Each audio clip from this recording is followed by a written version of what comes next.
Galaxy S4 is the most popular member of the 5-inch 1080p Android royalty, and it improves on just about every specification of its predecessor. The smartphone ships in a retail box with pretty standard contents.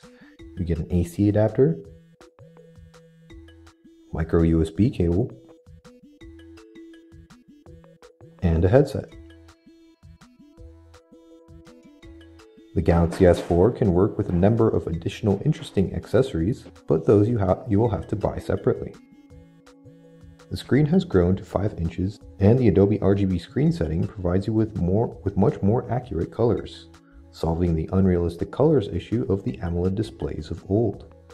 With the high pixel density that stems from the 1080p resolution and Super AMOLED's natural advantages, the Samsung Galaxy S4 packs what is arguably one of the best displays on the market right now.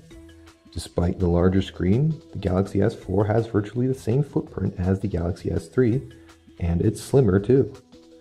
The size of the new Samsung flagship also compares favorably to that of the HTC One, even though the HTC smartphone packs a smaller 4.7-inch screen.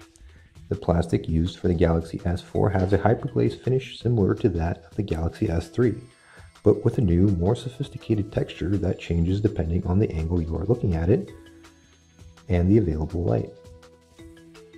It's not the most attractive smartphone around, but it's quite practical as it helps keep the weight in check while allowing Samsung to keep the user-replaceable battery and expandable storage.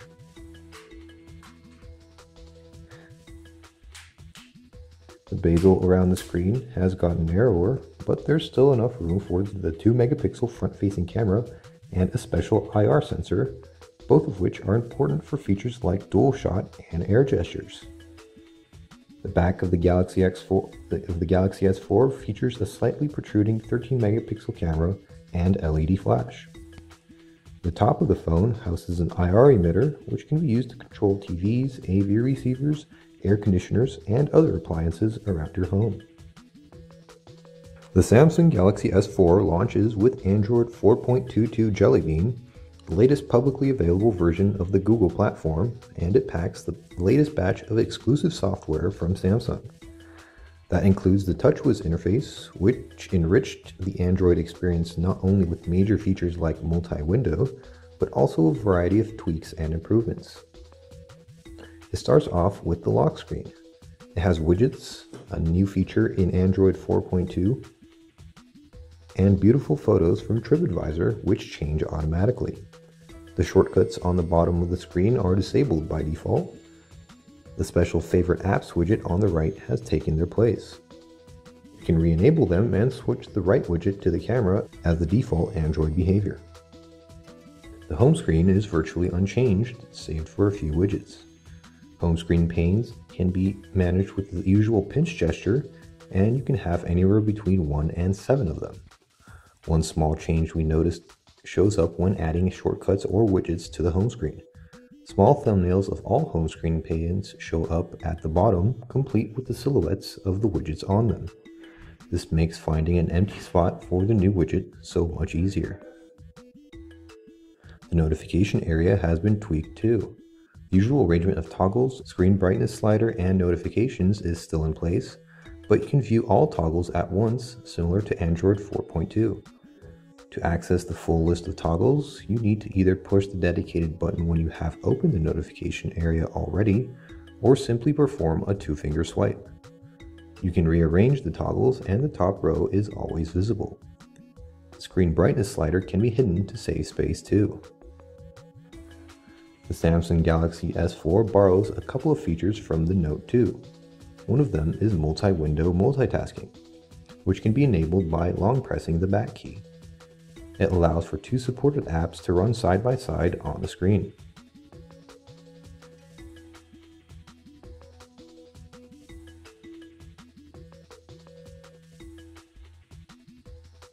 Another is Air View. Basically, it turns your finger into an S Pen.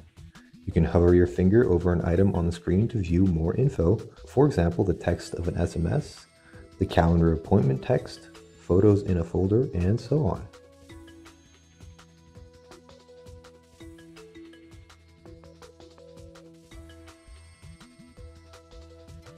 Air gestures are a completely new thing. In a Kinect-like twist, the Galaxy S4 can be controlled by waving your hand some distance in front of it.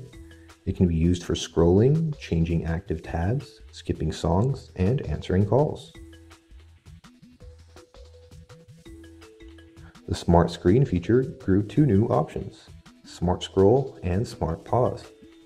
The first is an accelerometer-based scroll that prevents accidental scrolling by disabling itself when you're not looking at the screen. The second option, perhaps the more useful one, automatically pauses video playback when you look away from the screen and resumes when you look back. The camera interface has been reworked and is now based on the Samsung Galaxy camera. The interface is greatly simplified and hides most of the features in the mode carousel, which offers helpful images and descriptions to help out new users. There are plenty of interesting features, but the ones to note are the dual shot mode and 360 photo, also known as photosphere. We have the Snapdragon 600 base version of the Samsung Galaxy S4 here, which is the version many countries will get. Samsung went with a higher clock speed, making the S4 the fastest phone we've tested. In theory, the Exynos 5 Octa chipset should offer even better performance, but we've yet to see about that.